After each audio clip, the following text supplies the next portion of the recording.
Watch and burn. Hey everybody, so tonight I want to discuss Hellraiser II, Hellbound, and it's funny because whenever I think of this movie in relation to the first one, I sort of get like an Evil Dead 2 vibe. In the sense, I mean, it's not accurate at all, but Hellraiser 2 is essentially just Hellraiser 1. They've just upped the gore and the violence, like any proper horror sequel would do.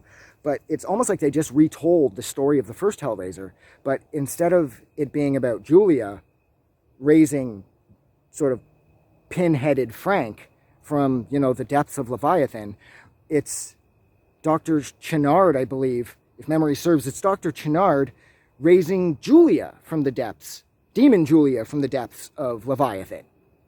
And it's just more of the same, in the sense that in the first one, it was Julia feeding people to Frank so he could get his flesh back and be all sexy and shit because she was into him and she wanted to bang him again.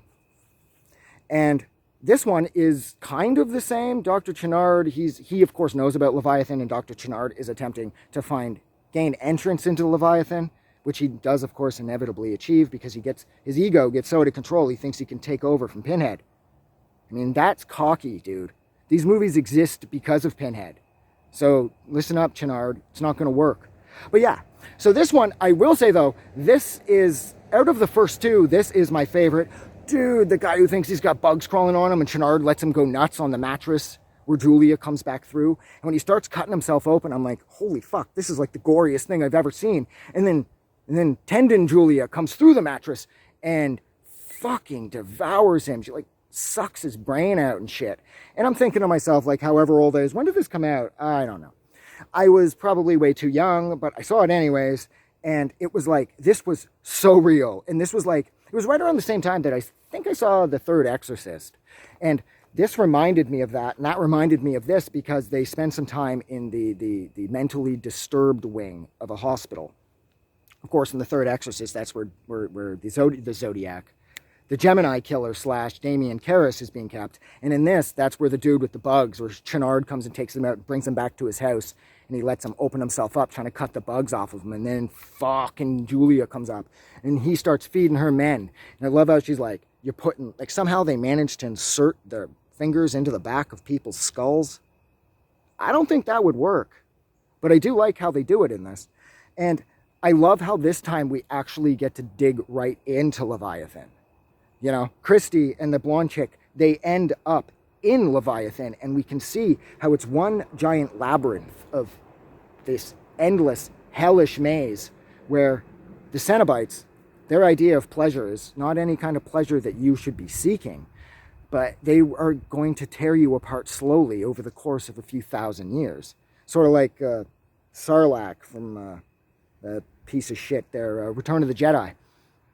Same kind of thing. Like, Dr. Channard's all like, oh my God, you know, I got to find out about these pleasures.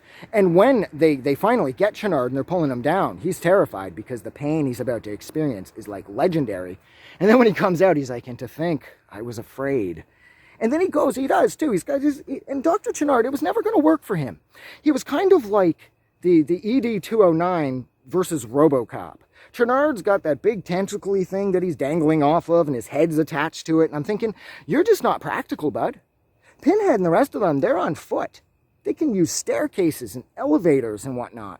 I mean, fucking Channard, he's like the size of 6 or 7 elephants, and he's dangling from one of the tentacles. And I'm just thinking Leviathan went a little far when they designed Cenobite Channard. I think they pushed things a little too far there. He's just not going to work. No one's going to respect that. He looks kind of dumb. I did like the fight that they had in the Cenobite hospital where all the crazy people have been opening up all the various lament configurations and they all got chains and hooks hanging from their faces. And they sort of battle it out with the Pinhead and his Cenobites take on Channard and Channard the tentacle Cenobite. Thought that was rad. And I think like my favorite thing about this, again, is that we finally get a peek into Leviathan. We get to see the realm where Pinhead exists. We get to see where he comes from, and that's really fun. So I'm going to leave it there. So thank you so much for hanging out with me for almost 5 minutes while I discussed Hellraiser II, Hellbound. Like always, if you like this review or you like this movie, don't forget to do something nice for somebody. But like always, please don't forget that the world is actually a better place because you're in it, okay? I mean that. Have a good night.